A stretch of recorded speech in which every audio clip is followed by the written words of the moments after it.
Hello and welcome everyone. This is the Founder Scoop. My name is Jacob Lee, and today I have with me CJ Wiggins. Thanks for having me, Jacob. Appreciate it. Absolutely. So CJ, tell me what is your business here at iHub? What do you do? Yeah, so it's called Newsflash. We do email marketing for e-commerce stores. So anyone who sells online, we do customer lifecycle marketing for them. For anything from like pop-up form on a website to welcome emails, campaigns, post-purchase, abandoned cart, the whole customer lifecycle journey. So we're really squeezing the dollars out of their ads and driving customer lifetime value. That's cool. So you're really focusing on the conversion aspect of like the sales process. Yeah, a little bit more of, so you have like your top of funnel, and then once they like get into the funnel, that's our time to educate them on the brand, educate them on the founding story, and of course convert into actual dollars. But beyond just conversions, we really want to tell the story of the brand, deliver really high value content that keeps people coming back over and over again and telling their friends about it. Dude, that's awesome. Thanks. Let's take a step back. What like made you want to be an entrepreneur? No, yeah, that's a great question. I'm not gonna say like I've always wanted to be one, but I've always found myself like throughout high school. I never like found myself wanting to get into a job. It was more of like the classic mowed lawns for money. Yeah. Kind of like odd jobs. Anything I could do to like not get like a formal job. I just never like loved the idea of like having to be somewhere at a certain time, I guess. But yeah, then I like my senior year of high school, I ended up I fell in love with ceramics and I started doing handmade pottery out of my garage. Like my dad helped me set up a studio out there, and every time like I sold some pieces, I would just like invest it back into getting more stuff. That's so cool. It's something like I really love doing, and then I could like sell my handmade work on the side. Would you consider that like your first official business? Yeah, like actual like business and like starting like a brand and like posting content, like that was like my first thing. That's cool. What What was it called? It's called The Grove Pottery, and I actually still do that on the side. cool. Nice. Like I still have my studio. I sell at like it's called the Bagel Den up in Heber, in Park City. So I sell there, but it was like really my first time like starting to build something that was like actually mine. Yeah. And like making my first dollars that were like related to like a product or like a service I'm providing.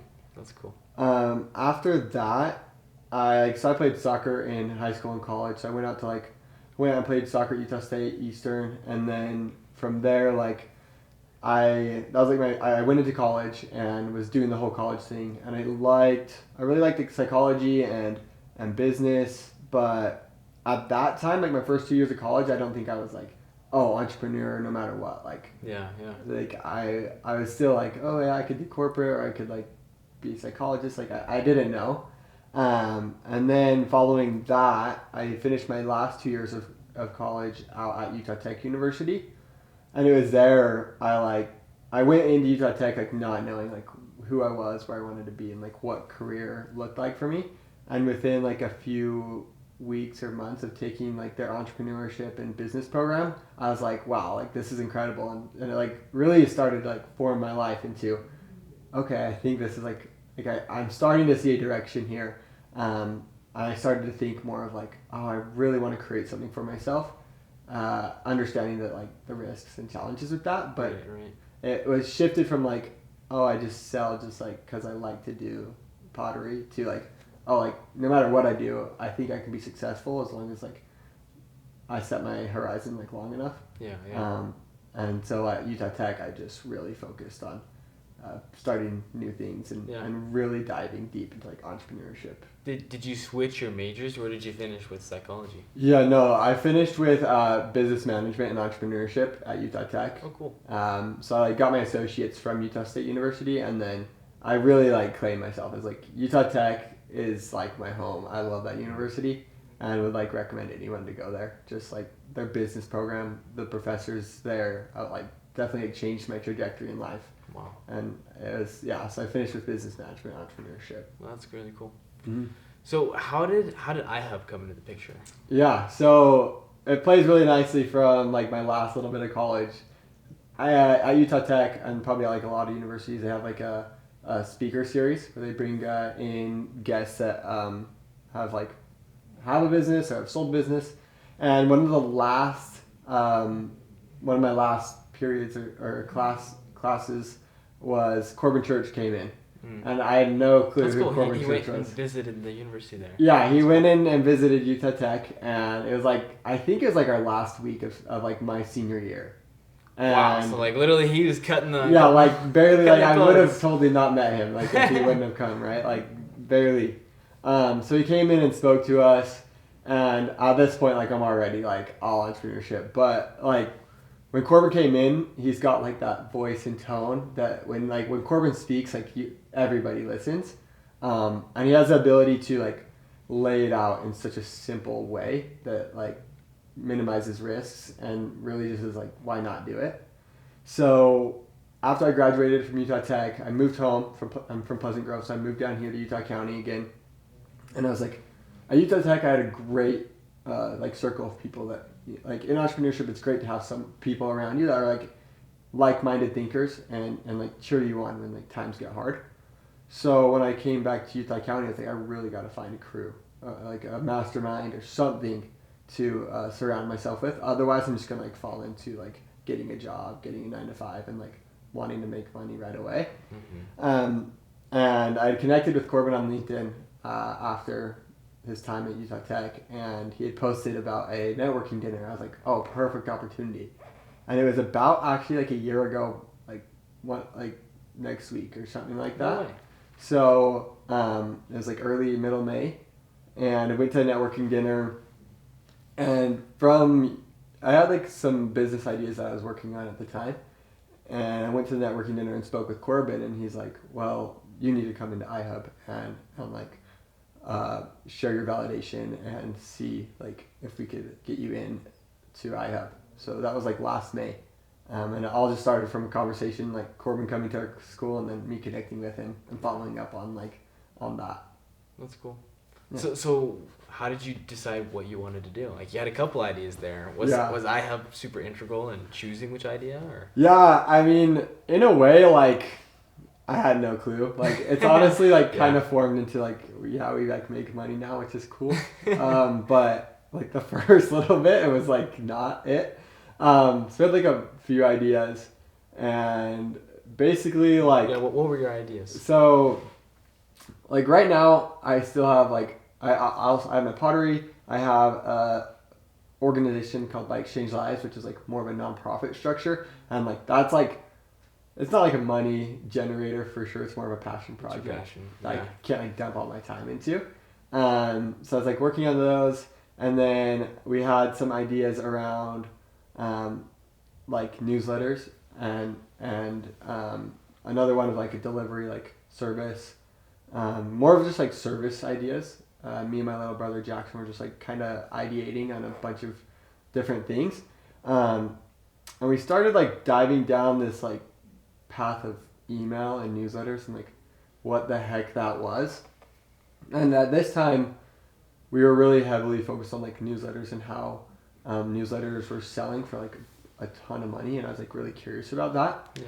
So we had the idea that like Instagram influencers or TikTokers had large audiences but no way of like capturing those audience besides like brand deals. We're like, oh, we could help. Like we know business, we know like how to write. We could help them turn like their audience into something they owned. So at the time, like we were just DMing people, and we started getting like people that were interested. So then we're like, well, I guess this is the way to go. We have now like pivoted from that. We can talk about that later. But that was like initially we were like we had some idea that was not well thought out, that was not well formulated whatsoever. And when people started getting on calls with us, we were like, well, this is like the most traction we have, so let's just go all in here and see where that goes. And now a year later, it's funny to like see from like that simple thought. Now we're like way more educated, and it's a completely different business in a way now, but started there. So how did it change? Yeah, what pivots did you make? Yeah, so we went we went down that road for a bit. At the beginning, it was like we were like working hard, but like now looking back, like we weren't working that hard. But at the time, it seemed like we were putting in so much effort. So we went down that path of just like messaging influencers and getting on calls with them, and like at the time, like they weren't like business minded, so that was the hard part. Like we were really trying to like the influencers. Yeah, like we're trying to convince them so hard about like that we can help, and it was just like really long and drawn out process, and just conversion was like not good at all. But we were still like really passionate about like email and email marketing, and at the time, like this was probably like October of 2024, we've noticed like a huge shift, and it's like really prevalent still, like this huge shift in like influencer marketing. All the big brands are just like UGC content is huge, and you don't get, it's very unlikely that like money's just given out and you like post about us or like you share us on your socials. We started to feel that switch, and we're like, well, people aren't getting paid unless like they actually convert, and we didn't love like having to convince influencers like you should do this, like really having like pull money away from them.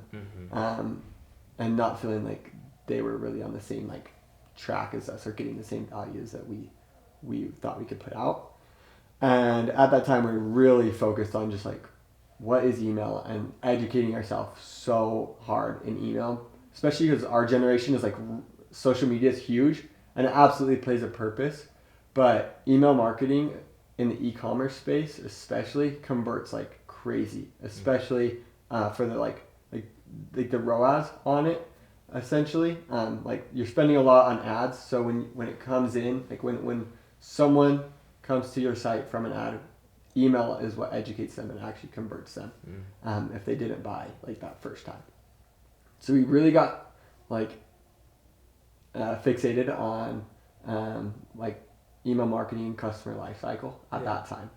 And we were still doing like some influencer newsletters at the time, and started diving more into email marketing, like graphic design, like how can we graphic design something in like Figma and then pull that into a service like Klaviyo and send that and then track all the data. Like we began to like really see this huge funnel that was super intriguing and interesting.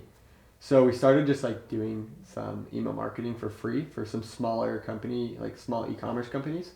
We do all the graphic design ourselves and learned Klaviyo. And every time we came upon a new problem, we just like learn it through YouTube and then figure it out. And then we'd see results and we're like, oh, so now we have a new skill, and keep unlocking like new skills after new skill. And then first of like the year, like 2025, January 2025, we like stopped doing newsletters completely, and we're just an e-commerce email marketing service now. Like that's what we want to focus on, and that's what's most interesting to us. And you chose that just because that was where you had the most success? Mainly, and most value. Like it was more fulfilling for us. The biggest reason, like I just hate like trying to like convince someone to pay me, but when we could create something and show them the actual results based on data, it was a lot easier to be like, well, this is our price. We're like, what we charge is like, we make you like 10x in a month, right? Or like we can go into a small business that's like, they're only doing like $10,000 in revenue, and we'll come in and bring like $3,000 a month in additional attributed revenue, and like now they're 30%. And like we're going to take a tiny portion of that. So we were, not only it was like working, but it was also like I actually love this a lot more. Like we hated working, like me and my brother would like delegate the newsletters, and we're like, oh, I want to work on like graphic design, I want to work on like Klaviyo. So at that point we're like, well, we don't really like, why should we like, we're making less money over here and we don't like doing it, so let's like stop doing that and like just go all in on one like niche that is like, it's still in the same like email, but a lot different, right? Like you're segmenting customers, you're doing a lot more customer lifecycle stuff. So we just like went all in that way. Yeah, that makes sense. That's cool. So what's your kind of like your long-term play with this? Where do you see this going? Yeah, so long-term, we really want to build like a service and an agency that performs well, drives real value, and is like hands off for the company. So like when we meet with the company, we'll go in and ask them a bunch of questions and like get all their style guides, get like everything we can to build out robust content calendars, really good graphics, on brand material. So it's not like we're not relying on you. We really want to feel like an in-house email marketing team for a portion of the cost. Our biggest, like we've been working with some smaller companies, and now we're like been making the past few months making transitions into like bigger companies, and that's like our goal is to service like companies that we're really proud to represent. And help generate additional revenue, but tell their story even better. Yeah. Email marketing is like, in a way, it sounds kind of old, but we're definitely like bringing a new perspective to the industry. We're doing graphics different than a lot of people are doing them, and telling stories a lot better. I think long term we want to be a big agency I want to create like a culture within our agency that is excellence and is returning value rather than just like 3-month retainers. Like we want to be on yearly retainers. That they don't want to leave because we're doing so well. But I do think there's we're really focused on email marketing and not like doing all the other marketing services in our agency. Like we just do one thing and we want to be the best at that. But there is, I think, like down the road, our vision is pulling in hundreds of thousands a month or eventually millions a month just through building the right processes and making sure that's a slow build, not losing quality as building too fast. Yeah, it's interesting how many different services you can offer in marketing. Yeah, like marketing it gets overwhelming so quick. Exactly, and that's like kind of been our like. There's huge agencies in massive buildings with tons of employees, and they offer SEO, top of funnel marketing, email, SMS. Like we do SMS as well, but email and SMS are kind of together. But yeah, like you said, there's so many different things in marketing that a lot of people offer in their agencies. But at that point, I start to feel like you can get a little bit generalist unless you have like a really good team on each of those. So at this point, like we've really been like, we just want to do email and SMS and be incredible at that and not worry about like all the other things. Down the road, like the only other, like I could see that being like acquiring like small agencies and keeping them like, if they were an SEO agency, like adding that on and housing it under one umbrella. But it's not, each of those skills is so specialized that it's not something that like you can be just generalist about 6 different marketing things. We want to like make sure we're extremely good at every service we provide. That makes total sense. Let's change gears a little bit. You mentioned earlier your nonprofit, Bikes Change Lives. Is that what it's called? Yeah, it's Bikes Change Lives. Tell me more about that. Like, what got you into that? Like, why is that your passion? Yeah, so first off, like love mountain biking, love cycling, whatever that looks like for like cycling in general. Just like love that. Well, when did you first get into? My like dad and my parents raised me like raised us on bikes, but more casually for sure. Like we'd go ride down Provo River to like Bridal Bell or like go mountain biking in St. George or just around town. But all my brothers like race high school mountain bikes, and I was like all in on soccer. Like I'm playing college soccer. So I never like got to experience like racing or competing mountain biking, but it was always something that like really intrigued me. So while I was playing soccer, like on the summers, I would just like ride my bike the whole summer and then like go out and play soccer again. And after 2 years, I was like, I got what I wanted. Like I traveled, played soccer, super fun, but I want to like see what mountain biking is about. It's like fell in love with that. And at the same time, like a big pattern in my life has been like mental health, mental fitness, and mental endurance. So, like I've always been passionate about like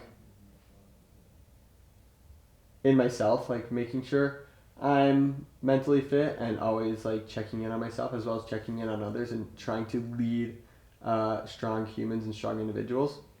So I've had like this passion for mountain biking and this passion for like mental health and psychology. And I was like what if I just like combine the two and try to educate others on like how we can improve our mental health, improve our mental fitness, and improve our overall health through cycling. So we combine the two, and it's that came Bikes Change Lives. And what we are is a mental health organization that's centered around breaking down the barriers of mental health with bikes. We believe like doing something hard will change your life, whether that's riding 1 mile or riding 100 miles. It doesn't matter what that looks like. But going outside your comfort zone will teach you that you are mentally strong, you're mentally fit, and release endorphins, release sweat. So many good benefits within your body come from cycling and just like the community in general. As well as like there's a lot of stereotypes in cycling that I'm personally not a fan of, and we like to make fun of those and like shed light and just get more people on bikes in general. I like to compete, but you don't have to compete. It's more about like what's hard for you and what do you enjoy doing. So do you guys do like events, or like how are you trying to get this message out? Yeah, so right now it's primarily like creating content and like on YouTube and Instagram around just like inspiring others to like go outside and do their hard. Me and my brother Jackson, we do events. It's like kind of a family affair. Like our whole family comes out. Jackson, my older brother, and we go around the country racing like all the biggest events in the nation. And really we cool. wear like, in cycling it's really common to wear like blacks and whites and like kind of just like blend in. So we wear like really bright colors that are like really cool patterns. We design like stuff that you're gonna see us if we go by you. So we like to like break down the barriers that way, and like of course like on our chest and on our backs it's like Bikes Change Lives. So we're at all the biggest events. We're connecting with all the biggest brands in the industry. Like Never Second, they've been a great supporter of ours, and just going out and showing people how to have a good time while you're on the bike. I think a lot of people can take it like too serious or be a little bit scared because like the stereotypes are real. Like people are like it's an elitist sport. It's so expensive to get into, and our job's to like show people how to do that and make it affordable in a way. Yeah, that's cool. So what's your long-term play with this? Like, are you going to use Newsflash to kind of help grow this nonprofit? Yeah, and that kind of where it came from originally is like we really love like Bikes Change Lives, but like it don't make money, so we had to figure out how to make money. And then we ended up following up with like marketing, and now we're like getting extremely good at that. And those skills translate. No, they absolutely do. And marketing's awesome because like if you can sell something, like you can sell anything. Yeah. But like long-term play, especially with like in Bikes Change Lives, is like I want to like provide a pathway to get more kids on bikes, especially just like starting in our local community. Like I said, it's an elitist sport. It's super expensive. Like mountain bikes are thousands and thousands of dollars, and there's people in my local community in Pleasant Grove that like can't participate simply because like there's no program to get them on a bike. Yeah. So ideally, like we continue to share the message of like mental health and cycling, but also like create opportunities that make it affordable and educate people on how to ride bikes, but also on how to stay mentally fit. Like that's a huge part of my life and has affected me in so many ways. Like people around me, like mental fitness, mental health struggles, and like suicide in general. It's like we're combating that using bikes. So have you like connected with any of the big bike brands to see if they'll do any like collabs? Like it sounds like you want to make bikes more affordable, like especially for like, is it high school competitions as well? Yeah, for sure. The bike industry, like we definitely have like some supporters, and we're working on like getting in. I don't feel like we found the right person. Right. But like Never Second, it's a huge nutrition company in the endurance cycling and running space. They've been extremely great to us and like helping us get out to these big events. Obviously like, travel and housing is super expensive, so like they've been playing an integral part in like helping us share our mission. And so we're working closely with them, and all the events like we're usually under their tent, like just kind of sharing our vision with all the customers that come to the tent. Specialized is like a brand that is so like I love what they do, like only like business, but also like what they do like 4 people. But like, so technically we're like ambassadors for them, kind of like getting our foot in the door for a long-term play around, you know, getting the resources to give bikes away. The biggest thing for us right now is like we're not technically like a 501c3, so we need to get that status to get more donations. Sure. It's just been something that we put on the back burner while building Newsflash, right? Like it's like the classic, if you have 3 businesses, like you have 3 mediocre businesses, right? Yeah. We've been, definitely our focus is more on Newsflash, but like our passion away from here is like working on Bikes Change Lives. So it's been a slower grow for that reason, where we don't work on it as much, but we're still like, we ride every day, we train every day, and just right now creating content is kind of keeping that boat going a bit. Sure. But yeah, I think there's a huge, like with the right partners, it would be a lot easier to, you know, make this happen a lot quicker. But that just comes down to us to like putting in the work and creating the contacts necessary to do so. That's super cool, dude. And I'm excited to see like where it goes. Appreciate it. That's a really cool message that you have. Thank you. Where can people go to learn more about you, your business, and Bike Save Lives? Yeah, so it primarily on Instagram, like my personal CJ Wiggins 7, and then Bikes Change Lives. It's just Bikes Change Lives _. You go to bikeschangelives.com, and then we're at newsflash.com. That's nwsflash.com. That's like where we house all our marketing, customer lifecycle marketing info there. That's definitely the best way to get in contact, or just email me at like cj@newsflash.com. Sweet. Well, what final words do you have for our audience? Like, do you have any advice for people starting businesses? Biggest advices is like, I mean, obviously it's like classic, like the go for it. Maybe a message that like not many people hear is like, when going into entrepreneurship, there's always like that debate, like, do I go to school, or do I like start my own thing, or like go work? A lot of people don't think like university is necessarily like necessary these days.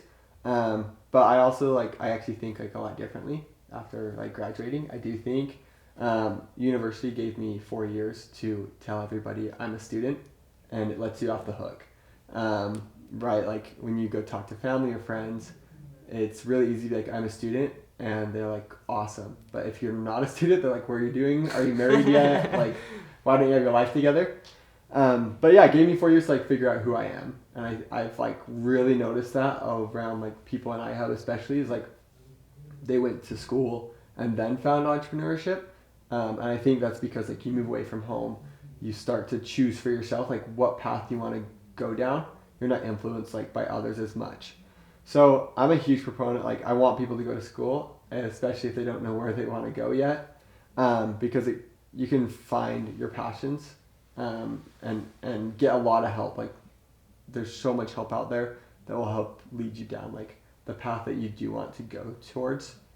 But yeah, I think it's really common for people that just like have a negative view on that. But only if like you have if you don't want to learn how to learn. Like college teaches you how to show up for 4 years straight and learn how to learn. And like in entrepreneurship, you got to show up every single day and learn how to figure out your business. Yeah. So yeah, definitely just like go for it. Go learn how to learn. Be a critical thinker. Don't let people talk you into like their opinions. Just be educated and follow your heart. I love it, dude. Well, thank you, dude, for coming. Everyone go check out CJ. I appreciate it. Thanks, Jacob.